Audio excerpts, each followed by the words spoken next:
Gundam.tk presents Gundam Harute.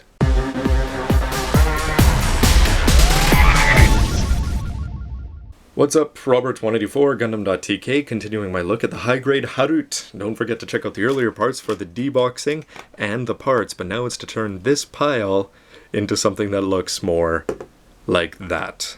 A little bit interesting the way that you just slide the legs onto this hip joint here, and because it's open on two halves there, or two quarters, I wonder how that's going to impact on mobility once it's all together.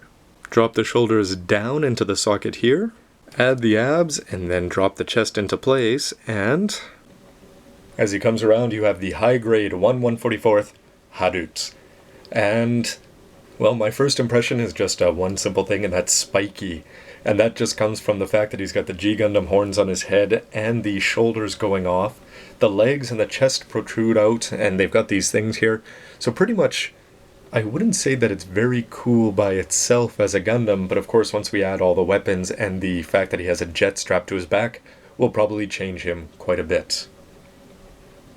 To check the mobility before he gets bulkified, if we move the skirt armor up, we're able to bring the legs forward and bend them quite far back. Very good job for a high grade there.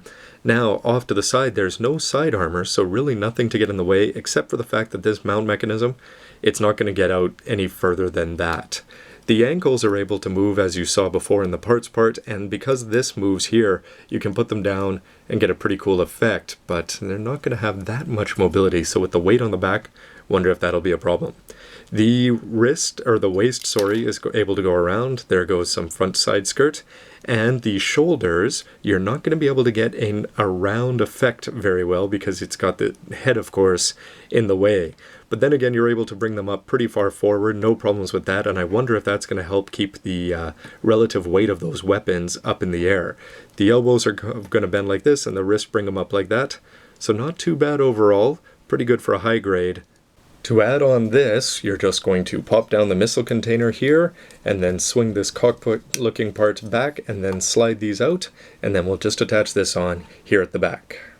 Now, I've got to show you that it looks a lot better already with it bulked up, but of course, yeah, weight issues. No doubt about that.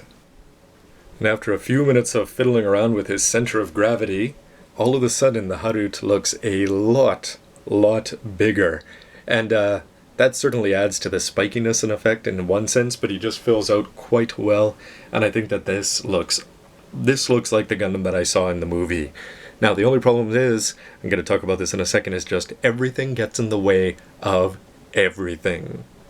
So what do I mean by that? Well, first of all, to get this guy centered, because he's got this huge tail sticking out in the back, right, that's going to cause a lot of weight. So you're going to have to bring the legs backwards to deal with that. Now, the only problem is that when you bring the legs back, these things get in the way. So you're going to have to bring these forward and off to the side. But when you bring them forward, they hit the shoulders, which sort of knocks the chest off.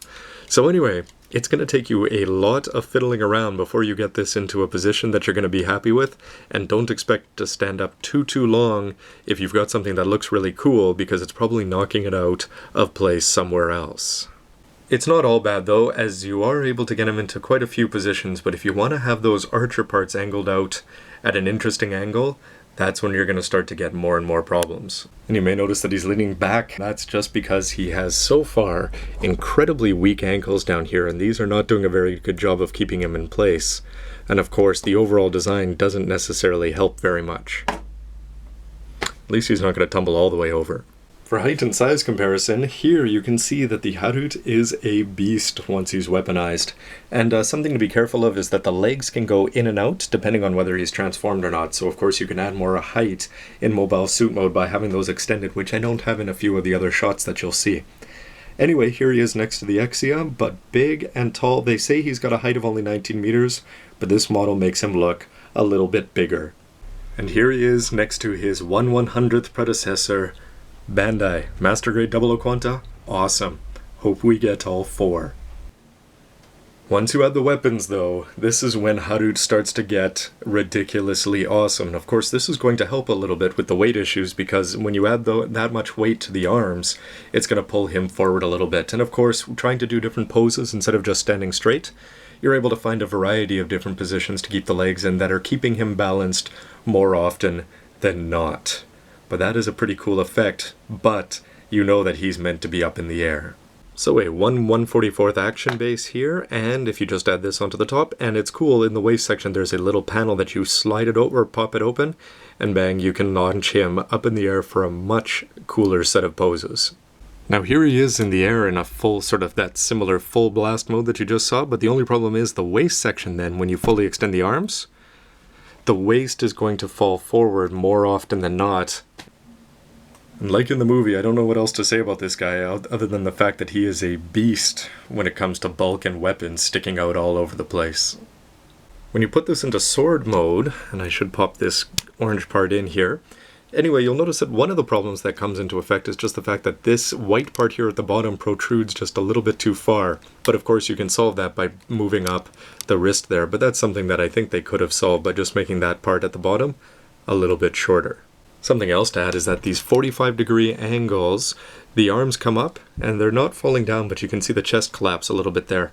But they do tend to get out of position very easily. So whatever you do with the arms, you're going to look back up and see that the shoulders have twisted into some sort of unrecognizable and very uncool pose, which is something that you don't usually have a problem with the standard shoulders that they've been putting on high grades and master grades lately. And besides the awesome guns out and blazing, you can do some combination of scissor action there and swords, and of course you can get the manipulators turned in the right way that white part isn't a problem in the bottom. And outside of a little bit of awkward shoulder positioning up there, he still comes across as looking pretty awesome like this.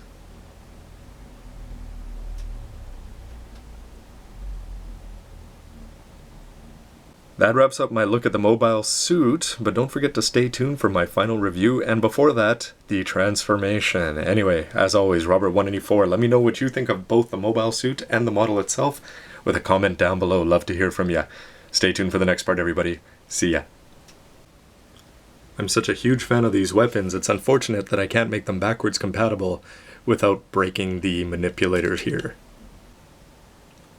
Well, there's one thing that you can say about this mobile suit for sure, and that is that they are the king of papercraft.